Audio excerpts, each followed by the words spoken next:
everybody for attending our Meet the Candidates meeting this evening. In case you're not sure why you're here, we are talking to the candidates for the first member board seat for the board of the Sky Ranch Master Association. So we're going to go ahead and jump in. We had 3 members of the community submit interest in running for the board. So we have Ronald Axelrod, Courtney Hollowaychuk, and Merle Sodge. And each candidate is going to get a chance to introduce themselves. They'll do an introduction statement. They have 2 minutes for that statement. You'll see a timer on the slides. After their introductions, we'll go into a brief statement on the education requirements based on the Florida statute for board members. And then we'll go into a series of questions. We've got 4 questions for the candidates.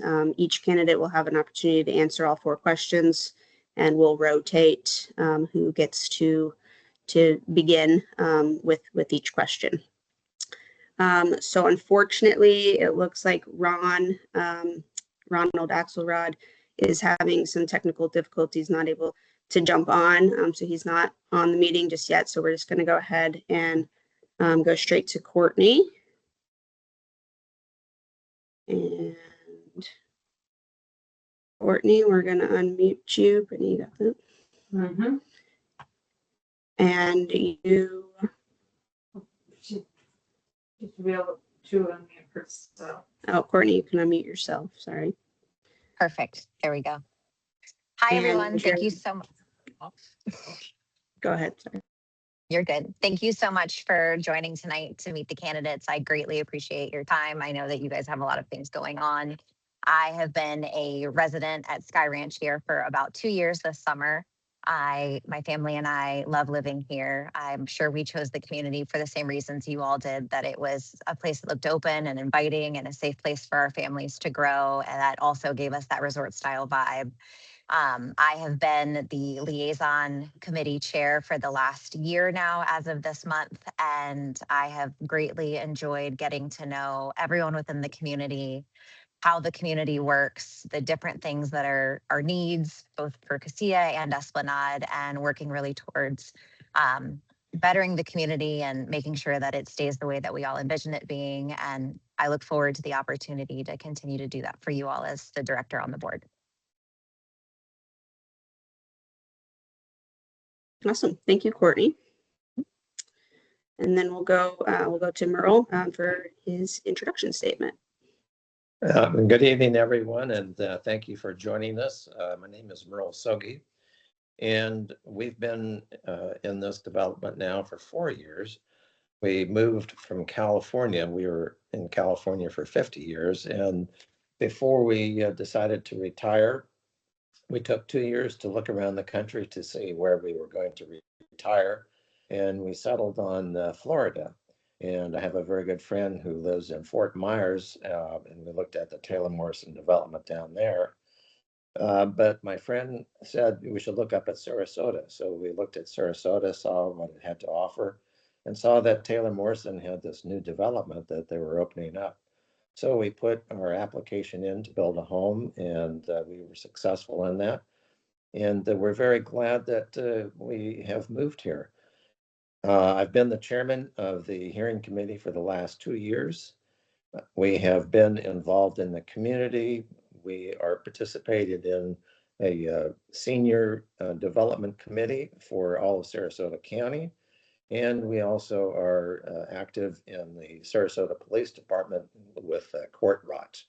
So we really enjoy the community. There's a lot that it has to offer, and we want everyone to enjoy it to the fullest capacity. Thank you.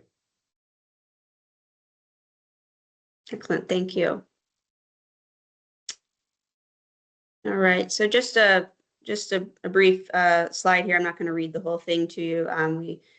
We have, or we will send it out in our weekly email communication, and then of course whoever is elected to the board will become familiar with this. But there is part of the Florida statute that requires board members for homeowners associations to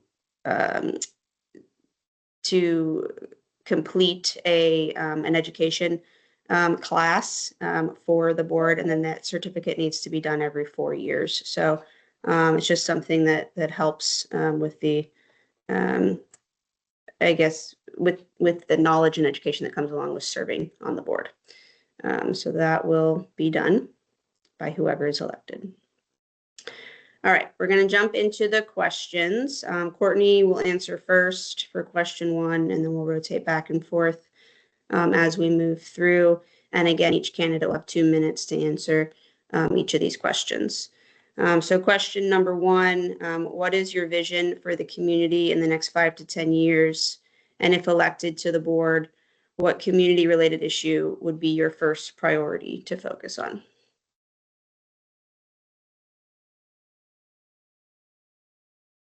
Awesome. So for me, the vision for Sky Ranch is really a unified community. I think that we're well known for being a very good, diverse melting pot of people from all over the country and different walks of life and different stages of life. I think that unification would be a great thing for our community. I'd love to see it well maintained, but modernized through the security and the amenity systems in the neighborhood. A great neighborhood where both families, individuals, retirees can all enjoy a lifestyle that matches their energy and their needs. A community for me that is proactive in both its planning and responsiveness to residents, with a focus on long-term stability for us and financial planning. I think a culture of kindness is important between the residents, great engagement from staff and management. And then my first priority is something that the liaison committee has definitely been working on throughout, would be to continue to focus on our gates and entry points in the neighborhood, making sure that we hold our current vendors accountable, have plans for changes in the future that match the needs of the existing and new residents, and make sure that we don't let any kind of failure to perform to kind of stand for those operating systems. Awesome. All right. Thank you, Courtney. And then Merle, same question. You'd like to go ahead and unmute yourself. Okay, thank you. Well, I see this development as a social experiment by Taylor Morrison. We bought into this with the vision that there's 2 separate but distinct communities, one for Esplanade and one for Cassia. But as it turns out, this social experiment is trying to blend these 2 separate but distinct neighborhoods. And there are growing pains with that. And it's going to take at least another 5 to 10 years to fully integrate everybody's shared experience and vision in both of those. And because this is a multi-generational community, there's different needs and wants and desires for each of the separate communities. But I think we need to create development where their culture will have an increase in our home values and activities and we have growth for all of the ages, all of the generations. My first and biggest issue is enforcement of the rules. We have a number of rules that are being broken on a daily basis, and this presents a real safety problem. Not only speeding traffic, but speeding e-bikes, speeding e-scooters, and people on the trails that are trying to interfere with the joy of the trails by those who are walking on it. So I think that the enforcement of the rules is my first order, and then we'll just go from there. Thank you. Excellent. All right. Question number 2, Merle, we'll start with you on this one. The question is related to challenge management, asking if you could provide an example of how you've handled a challenging situation in a previous role. Okay. Well, I've had a number of roles in the past in leadership where I've had to have conflict resolution, not only as a member of the conflict resolution committee for the medical staff at hospitals, but also as a chief of medical department in Modesto.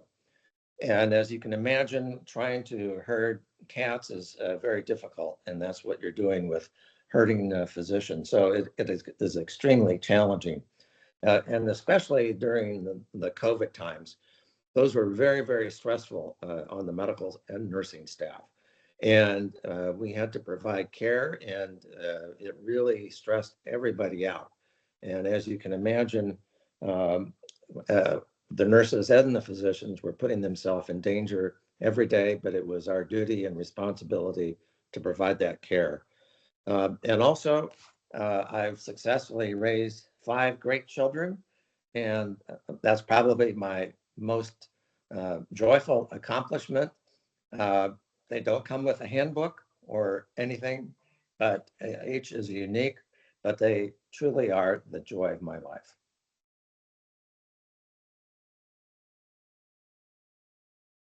Thank you, Merle. I'm learning that myself right now, that they don't come with a handbook. Yep.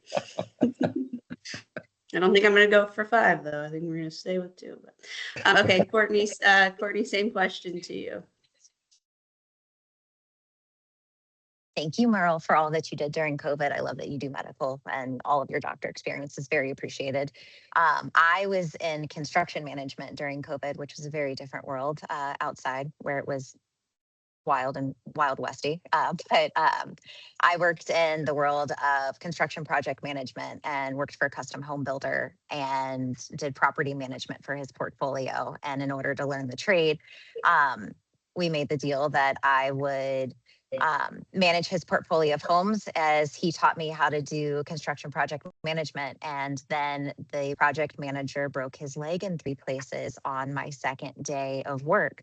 And so they needed help, and I picked up 2 custom homes that were under roof and got them to close on time, which was a really big challenge for me because I was learning what I was doing in real time by myself. But had a great experience with it.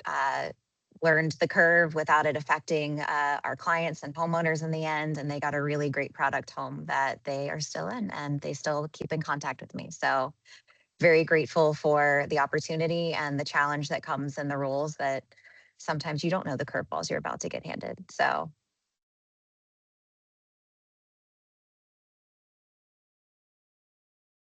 Amen. Yes. Thank you, Courtney.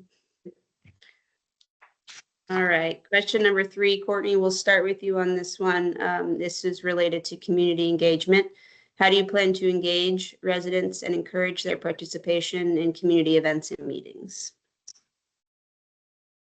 awesome. So I definitely try to engage with as many residents on the daily as possible. For those of you that are on the call, if I've seen you in the hub, you can often find me here most daytime school hours, and then at a lot of the events that the staff throws as well. I do like to participate in those as often as possible when we're not at sporting events.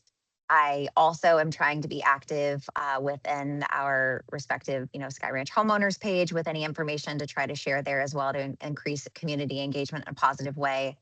I have been the sole access for the most part to the liaison inbox. So if you all have submitted any inquiries or anything of that nature to the liaison inbox, I have hopefully been responding to you and making sure that you receive all those, forwarding those on to Erin, and making sure that your feedback is received.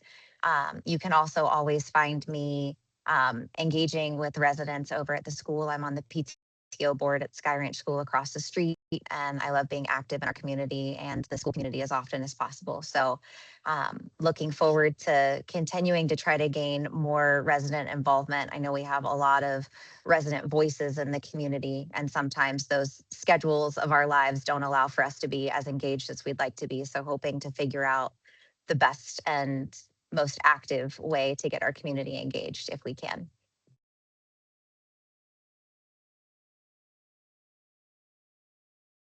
Thank you, Courtney. And then Merle, same question for you. How do you plan to get residents engaged? Well, I do speak with a lot of residents, and we have a group that meets on Wednesday mornings for breakfast. We go around to different locations in Sarasota to enjoy Sarasota. But I see the role of the board of directors, which we're running for, as something different. And the board of directors sets policy. They don't set the programs. And that's the responsibility that we've contracted out to ERE as well as Troon. I do participate actively in a senior planning commission in Sarasota County, and just to get an idea of what the needs of the seniors are, because we have a very large senior population, and we do not really meet all of the needs for the senior population.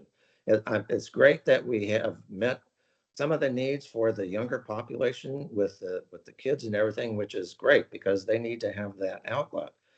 But I also think that we also need to look at what we're trying to have for the senior citizens. And I see the board of directors as setting the policy and also the direction of what type of programs that we're going to have. We've engaged ERE to come up with the programs as well as the management of Troon. And I think we need to engage ERE to make sure that we're heading down the right path. Excellent. Okay, thank you.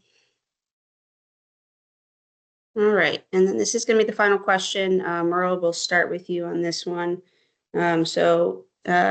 Just talking about long-term commitment, what motivates you to serve on the board? How do you plan to stay committed to the community's needs over time? And do you feel you can commit to the requirements of the role? Okay. Well, what motivates me to serve on the board is I've been on the hearing committee and I see the struggles that everyone has.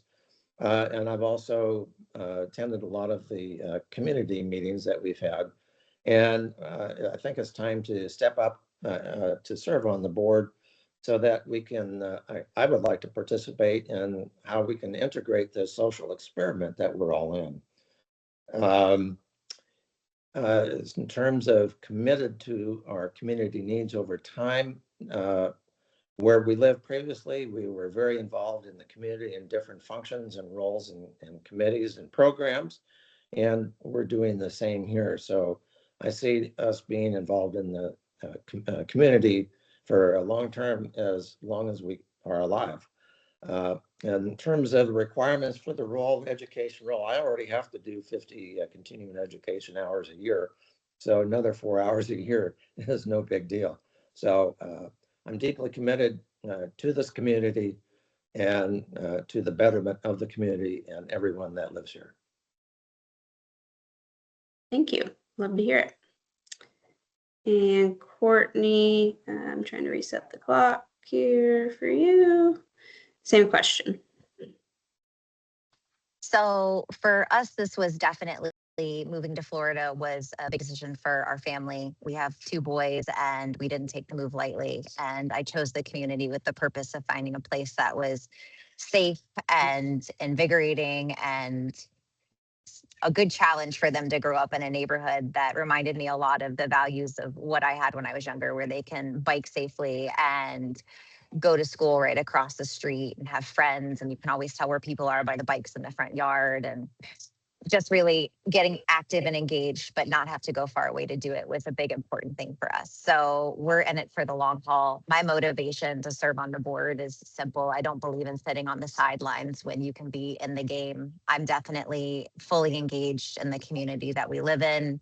I've been the liaison for the neighborhood. I like to be, a good contact for residents to provide answers, clarity, any kind of advocacy that I can do on their behalf is important for me. I think that this position would really just formalize the role that I've been kind of filling to some extent, that the neighborhood has had the space to do it. And for the past year, and I do really enjoy being a responsive voice for residents who definitely deserve answers, understanding, and solutions. So it would be a great opportunity to continue to do that.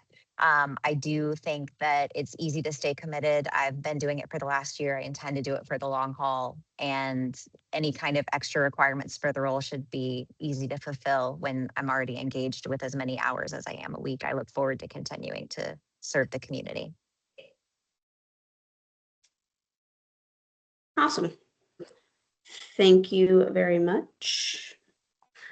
Okay, so that concludes our questions for the candidates.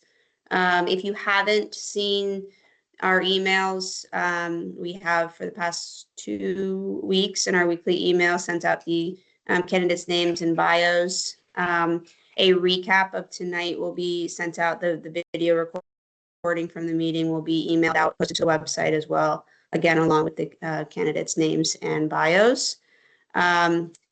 Voting for everybody that signed up for e-voting, you will receive an email at 5 o'clock on Friday night, this Friday. You can start voting as early as Friday night.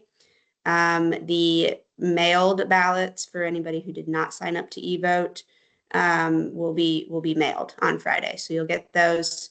And then the actual election is part of will coincide with our annual meeting on May 12th. That'll be held in person here at the hub in the gymnasium. And then we'll have a virtual opportunity via Teams as well for that. So I want to thank Merle and Courtney. Thank you guys both very much for your interest first in serving and for your thoughtful answers tonight. And we just look forward to all that's to come in Sky Ranch. So with that, we'll wrap it up. Thank you, everybody, again for your time.